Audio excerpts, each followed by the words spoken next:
Welkom by die Gereformeerde Kerk Brakpan, op hierdie Sondag, 12 Oktober 2025. Vandag se erediens soos altyd waargeneem deur Dominee Leon van Jaarsveld en hy lees uit 1 Petrus 1.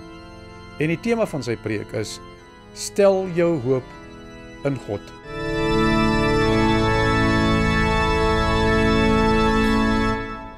Kom ons word stil voor die Here.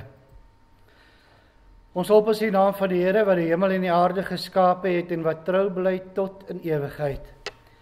Genade en vrede vir julle van hom wat is en wat was en wat kom, en van die 7 geeste voor sy troon, en van Jesus Christus, die geloofwaardige getuie, die eerste wat uit die dood opgestaan het, die heerser oor die konings van die aarde. Amen. Kom ons staan en loof ons die Here deur saam te sing uit Psalm 139, daarvan verse 1 en 3. Daar's niks voor u bedek, o Heer, u skou uit ewige dieptes neer en sien my hart en wandel aan. Al wat ek doen, my sit en staan, of wat in my diep weggesink het, u weet al wat my hart bedink het. Psalm 139, verse 1 en 3, en daarna doen ons saam belydenis van ons geloof.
Ons bely ons geloof saam, waar elkeen in sy hart die volgende sê: Ek glo in God die Vader, die Almagtige, die Skepper van hemel en aarde, en in Jesus Christus, sy eniggebore Seun, ons Here, wat ontvang is van die Heilige Gees, gebore uit die maagd Maria, wat gelei het onder Pontius Pilatus, gekruisig is, gesterf het en begrawe is. Hy het die lyding van die hel ondergaan. Hy het op die 3de dag opgestaan uit die dood, opgevaar na die hemel, en sit aan die regterhand van God, die Almagtige Vader, waarvandaan hy sal kom om die lewendes en die dooies te oordeel. Ek glo in die Heilige Gees. Ek glo aan 'n heilige algemene Christelike kerk, die gemeenskap van die heiliges, die vergewing van sondes, die opstanding van die liggaam en 'n ewige lewe. Amen.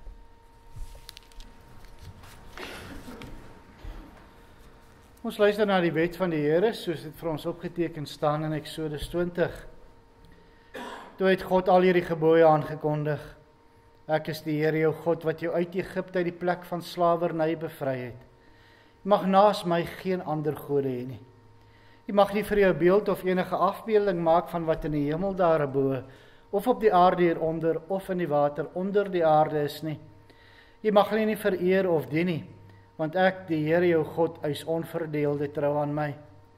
Ek reken kinders die sondes van hulle vaders toe, selfs tot in die 3de en 4de geslag van die wat my haat. Maar ek betoon my liefde tot aan die 1000ste geslag van die wat my lief het en my gebooie gehoorsaam.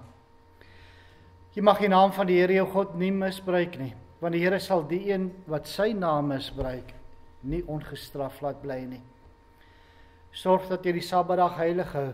6 dae moet jy werk en alles doen wat jy moet, maar die 7de dag is die Sabbat van die Here jou God. Dan mag jy geen werk doen nie. Nie jy of jou seun of jou dogter of die man of vrou wat vir jou werk, of enige dier van jou of die vreemdeling by jou nie. Die Here het in 6 dae die hemel en alles daarin gemaak, die aarde en alles daarop, die see en alles daarin. Op die 7de dag het hy gerus, en daarom het die Here dit as gereelde rusdag geheilig.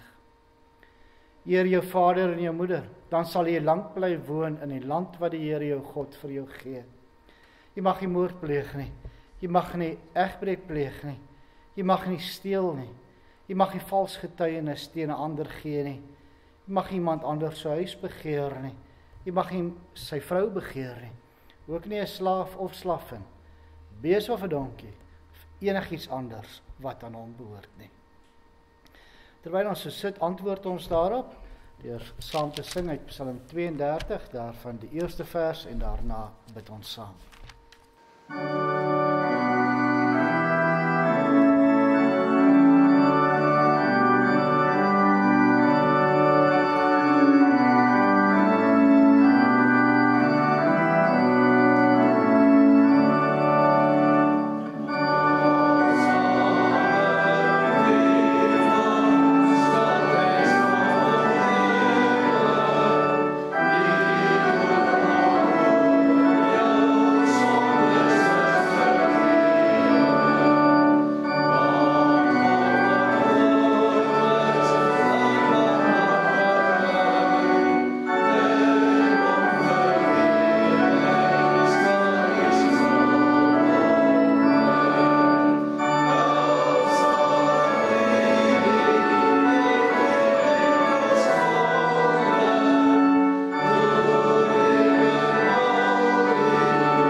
Kom ons bid saam.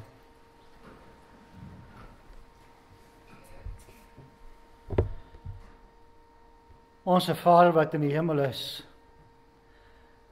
o Here, hoe sal ons as mense ooit U grootheid,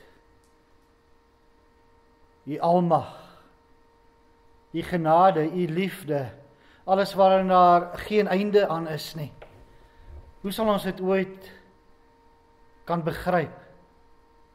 Ja, U liefde vir ons, dat U ten spyte van ons sondes steeds bemoeienis met ons maak. Ja, dat U bly werk in ons deur U woord, deur U Gees. Ons ook by mekaar roep om vandag hier te wees, om U te loof en te eer, maar ook om gevoed te word deur U woord. Nou Here, hoe nodig het ons dit nie? Ons leef in 'n wêreld waar die mense nie meer ag slaan op U woord nie.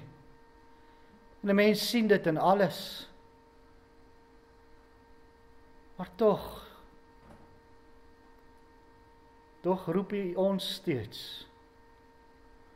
Daarom vra ons dat U vir ons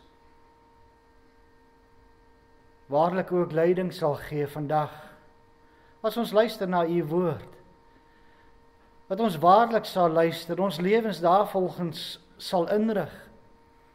Ja, dat ons sal leef soos U kinders. Leef met 'n hoop wat U vir ons gee, 'n hoop wat vas staan. Ja, dat mense ook daardeur kan sien dat ons anders is as die wêreld. Dat ons net deur ons lewenshouding die evangelie kan verkondig. Here, ons vra ook dat U ons sonde sal vergewe. Reken dit ons nie toe nie. Ons bid dit om Christus ontwil alleen. Amen. Terwyl ons sit, sing ons nou saam met Psalm 146, daarvan verse 1 en 3.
Ons luister volgende na die woord van die Here, soos dit vir ons opgeteken staan in 1 Petrus 1 vanaf vers 3 tot 9.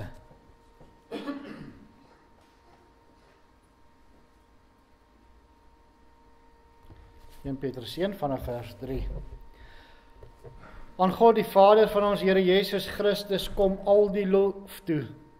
In sy groot ontferming het hy ons die nuwe lewe geskenk deur die opstanding van Jesus Christus uit die dood. Nou het ons 'n lewende hoop op die onverganklike, onbesmette en onverwelklike erfenis wat in die hemel ook vir julle in bewaring gehou word. En omdat julle glo, word ook julle deur die krag van God veilig bewaar vir die saligheid wat reeds gereed is om aan die einde van die tyd geopenbaar te word. Verheug julle hieroor, selfs al is dit nodig dat julle 'n kort tydjie bedroef gemaak word deur allerhande beproewings, sodat die egtheid van julle geloof getoets kan word. Julle geloof is baie kosbaarder as goud, goud wat vergaan. Selfs die suiwerheid van goud word met vuur getoets, en die egtheid van julle geloof moet ook getoets word, sodat dit lof en heerlikheid en eer waardig mag wees by die wederkoms van Jesus Christus. Hom het julle lief, al het julle hom nie gesien nie. Deur in hom te glo, al sien julle hom nou nie, het julle reeds deel aan die saligheid wat die einddoel van julle geloof is. En dit vervul julle met 'n onuitspreeklike en heerlike boodskap en blydskap. Tot sover.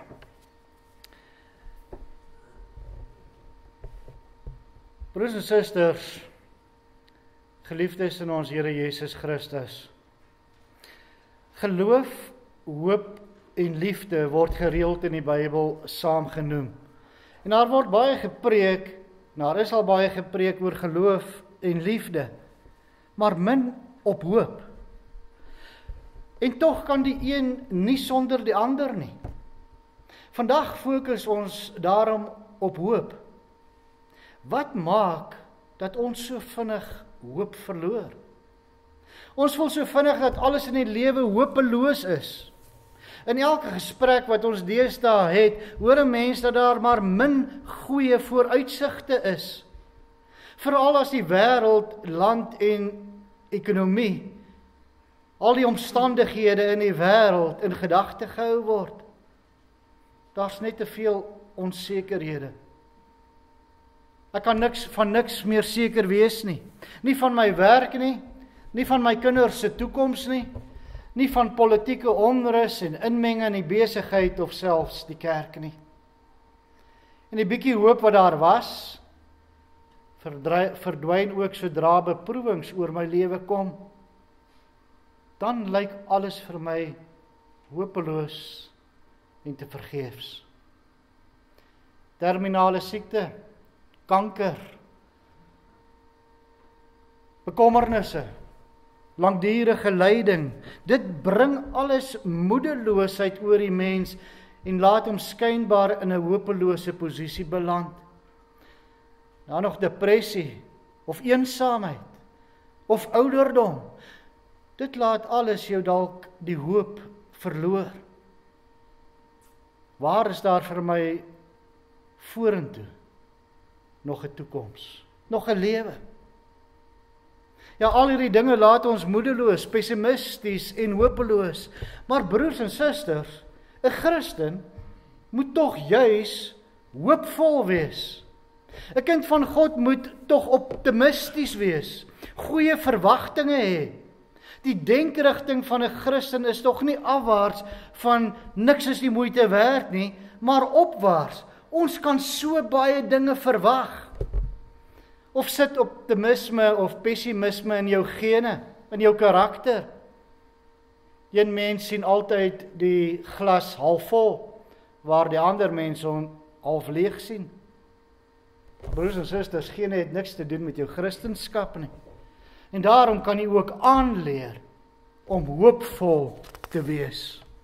Of sterker nog, dit is 'n lewenshouding wat God in jou wil laat groei en waarvoor ons hom mag vra. Here, leer my om te hoop, leer my om te verwag. Ons het in die brief wat Petrus geskryf het gelees oor hoop. Vir die mense aan wie Petrus hierdie brief skryf, gaan dit oor swaar druk wat hulle van buite die kerk beleef het. Hulle is verwerp, gespot en vervolg omdat hulle Christene was. Petrus skryf dan hierdie brief om die mense te bemoedig en die eerste wat hy skryf is: jy mag met hoop lewe. Koppe nie af nie, maar op. Dwars deur jou moeite heen moet jy hoopvol wees. God wil jou leer om in hoop te lewe. Ja, Petrus sê dit baie sterk. God het ons die wedergeboorte geskenk tot 'n lewende hoop. Wedergeboorte beteken weergebore, opnuut gebore, gelowige wees, Christen wees, nuwe mens wees. Ja, teenoor die nuwe mens staan die ou mens soos jy uit jouself was. Met al die foute wat jy gemaak het, met jou egoïsme, met jou leuns, met jou gebrek aan liefde, met jou hopeloosheid. Maar God laat deur jou geloof in Jesus Christus 'n nuwe mens in jou gebore word. Dis hoe Jesus Christus ons verander. En daaroor skryf Petrus: jy word weergebore om te lewe in hoop. Iemand wat baie verwag, optimisties. Dis maar een verandering wat God maak aan die nuwe mens en wat jy by Christus kry. En daarom hoort dit ook by 'n Christen. Weergebore om verder in hoop te lewe. Maar waar kom hierdie hoop vandaan? Waarom sou 'n Christen 'n hoopvolle mens kan wees? Die antwoord vind ons in die res van die vers. Daar staan: deur die opstanding van Jesus Christus uit die dode. Die hoop van 'n Christen het alles te maak met die dood en die opstanding van Jesus Christus. Die mense het hom verwerp. Hy is aan 'n kruis vasgeslaan om die doodstraf te voltrek. Hy sterf en word neergelê in 'n graf. Maar God sê, dis nie die einde nie. Op die 3de dag gaan die graf oop. Jesus Christus staan op uit die dood. Hy het die dood oorwin. Hy gaan uit die graf uit en verskyn aan verskeie mense om te wys dat hy waarlik lewe. En daarna sterf hy nie weer nie, maar vaar lewend op na die hemel waar hy vandag nog heers as koning. Die opstanding gee hoop. God het in die opstanding laat sien dat hy nuwe dinge doen. Nuwe lewe uit die dood. 'n nuwe toekoms terwyl dit gelyk het asof alles in skerwe gebreek het. Nou ons is weer gebore. nuwe mens. Ek het hoop. Ek kan verder gaan. Ja, reg deur die Bybel sien ons dit. God is die God wat nuwe dinge doen. As dinge in die doodloopstraat kom, maak hy 'n nuwe pad. Wat mense afbreek, maak hy weer heel. Waar die dood intree, blaas hy nuwe lewe in.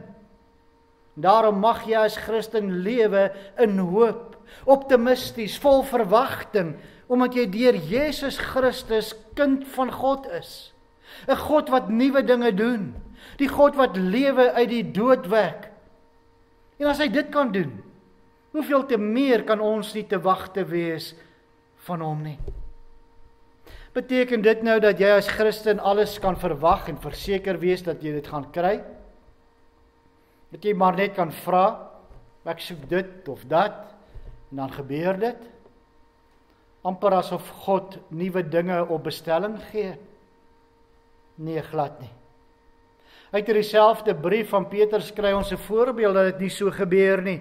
Hy skryf oor slawe wat gebuk gaan onder mishandeling van hulle meesters. Hy sê dan nie vir die slawe om te bid dat hulle vrygelaat moet word nie, en dan verwag dat dit gaan gebeur nie. Nee, die inhoud van 'n Christen se hoop is nie maar alles wat jy graag wil hê nie. Baie keer gebeur daar juis die teendeel van wat jy as mens graag wil hê. Maar neem dit nou jou hoop weg? Nee. Petrus sê in vers 4 en 5 wat die inhoud van 'n Christelike geloof is. Dis 'n onverganklike, onbesmette en onverwelklike erfenis in die hemel. Ons gedagte van hoop gaan dikwels gepaard met onsekerheid. Wanneer ons sê, ek hoop dit gaan môre reën, dan sê ons eintlik daarmee, ons weet nie. Ons het maar bloot 'n begeerte dat dit moet reën. Nee, die Bybelse hoop is iets totaal anders. Dis gegrond op absolute sekerheid. Wat God beloof is anders as wat enige iemand anders beloof. Hy is immers by magte om te doen wat hy beloof. En niemand kan hom verhinder om te doen wat hy wil doen nie. Petrus doen baie moeite om die sekerheid van die hoop te beskryf. Hy vergelyk die hoop met 'n erfenis. 'n Erfenis is iets wat jy verseker sal kry, maar nog nie het nie. Jy weet nie wanneer jy dit gaan kry nie, maar jy weet dat jy dit gaan kry. Hierdie hoop is dan ook onverganklik. Dit sal nooit opraak nie. Dit kan nie oud word of doodgaan nie. Niks of niemand, lewend of dood, fisies of geestelik, kan dit vernietig nie. Niemand is in staat om hierdie hoop van jou al weg te vat nie. Kan nie verlore gaan nie. Verder is hierdie hoop onbesmet. Met ander woorde, dit kan nie besoedel word nie. Dit is onaangetast en volmaak. Dit is ook onverwelklik. Dit sal nooit sy oorspronklike glorie verloor nie. Dit sal nooit verdof of verweer nie. Daar's geen manier dat jy daaraan gewoond sal raak nie, want dit is tydloos. Ja, hierdie hoop waaraan ons vashou, word vir ons in die hemel in bewaring gehou. Daar waar skatte nie vergaan nie, waar mot en roes nie verniel en diewe nie inbreek en steel nie. Letterlik beteken dit dat God wag hou oor ons erfenis. Dit is veilig en kan nie aangeraak word nie. God self, sy persoon, sy eienskappe, sy almag, sy setel, is die sekuriteit van ons erfenis. En asof dit nie genoeg is nie, lees ons ook nog in vers 5, dat die gelowige deur die krag van God veilig bewaar word vir hierdie erfenis. Nie deur die erfenis nie, maar ook die erfgenaam. Kom niks oor nie. Broers en susters, het julle gehoor? Dit is die krag van God wat jou veilig bewaar. Dieselfde kragtige werking van sy mag waarmee hy die hemel en die aarde geskep het. Dieselfde werk van sy krag waarmee hy die heelal in stand hou. Waarmee Jesus uit die dood uit opgeswek is. Waarmee hy die bose reeds oorwin het. Dieselfde werking van sy almag waarteen niks en niemand op aarde staande kan bly nie. Dit is die krag wat jou veilig bewaar tot die dag wat jy jou erfenis sal ontvang. Niks of niemand kan ons van die liefde van God skei nie. Al gebeur wat ook al, dit kan nie jou erfenis wegvat nie. Selfs al gaan die mens dood, staan die erfenis nog vas. Die erfenis is die saligheid, ons redding, wat aan die einde van die tyd geopenbaar sal word. En die einde van die tyd is natuurlik wanneer Christus weer kom, volgens vers 7. Jesus het lewend opgevaar na die hemel, en dit is waar hy nou is. Maar hy het gesê, dat hy weer terugkom, om ons te kom haal. Ja, hy sal terugkom en almal sal sien wie hy is. Hy is die koning van die wêreld. Hy sal terugkom en ingryp.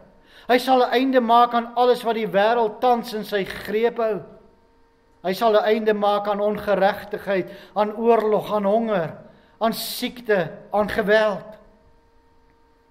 Dan kom hy om nuut te maak. Nuwe hemel en aarde. God en mens sal saamlewe in vrede, in heerlikheid, tot in alle ewigheid. Dit is die redding wat aan die einde van die tyd geopenbaar sal word.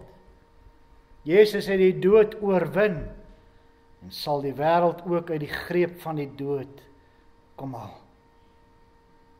Broers en susters, hoe wonderlik is dit nie? 'n Wêreld sonder dood kan ons verwag, kan ons op hoop as ons in Christus glo. Ja, jy mag weet dat daar ook vir jou 'n plek is.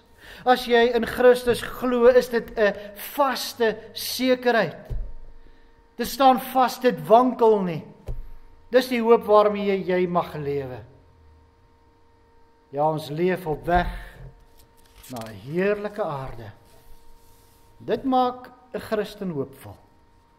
Ons behoort aan God wat nuwe dinge doen en wat 'n erfenis vir ons gaan gee. So seker asof ons dit alreeds het. Dit kan dan nie anders as om 'n uitwerking op ons lewens te hê nie. Hoe ons in die lewe ook staan en hoe ons na die wêreld kyk. In vers 6 staan daar dat ons daaroor moet jubel. Dit moet ons bly maak, dwars deur ons omstandighede, deur ons beproewings, ons lyding, moet ons bly wees. Ja, die lesers van hierdie brief het gebuk gegaan onder vervolging, maar steeds kon hulle in vreugde, in blydskap lewe. Want in vers 8 en 9 word hulle en ons verseker dat ons reeds in die saligheid, die redding deel. Ja, ons blydskap word gevoed vanuit die hemel en daarom is ons te midde van ons omstandighede bly in die Here. Daarom, broers en susters, tel op die krom skouers, tel op die koppe. Ons is nie hopelose mense in 'n hopelose omstandighede en wêreld nie. Ons is nuut gemaak deur die ontferming van God. Ons het deel aan die opstanding van Christus. Ons het 'n onverganklike, onbesmette en onverwelklike erfenis wat in die hemel vir ons in bewaring gehou word. Loof die Here daarvoor. Jubel hieroor. Al word ons vir 'n kort tydjie deur allerlei beproewings bedroef gemaak. Amen. Kom ons bid saam.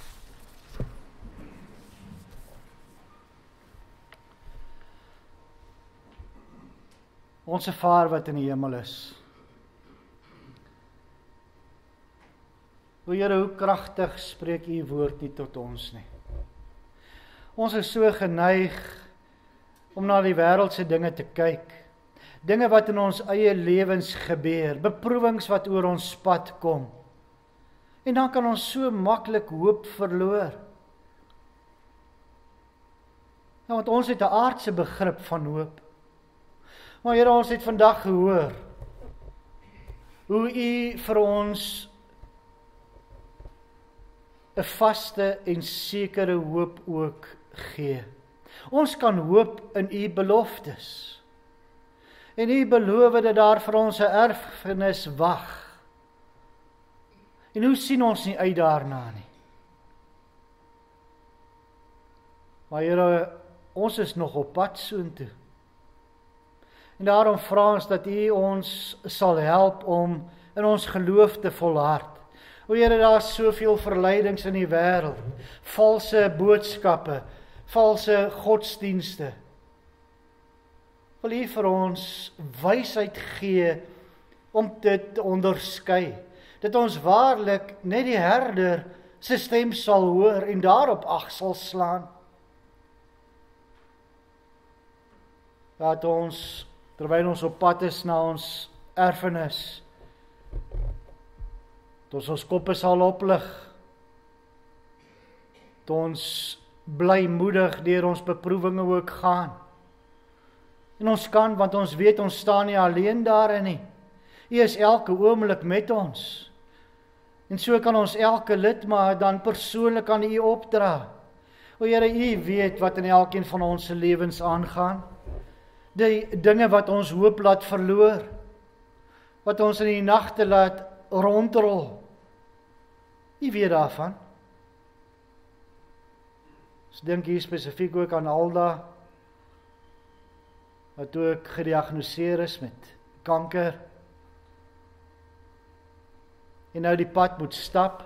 Ja, Here, U het alreeds daardie pad gestap. U weet hoe hy verloop. Maar daarom kan ons ook met sekerheid vir Alda, maar elke ander lidmaat, elke kind van U opdra, dat U die pad saam met ons sal stap. Die klippe sal wegrol, die berge gelykte sal maak.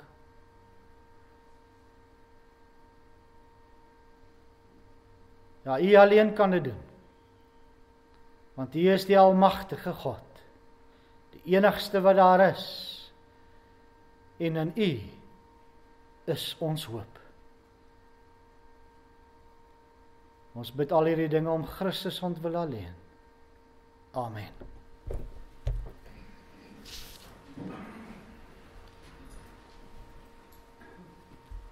Na die afdra van die liefdegawe sing ons saam met Psalm 130, daarvan verse 3 en 4.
Tref jou harte tot die Here en gaan hierdie week in met sy seën. Die Here sal julle seën en julle beskerm. Die Here sal tot julle redding verskyn en julle genadig wees. Die Here sal julle gebede verhoor en aan julle vrede gee. Amen.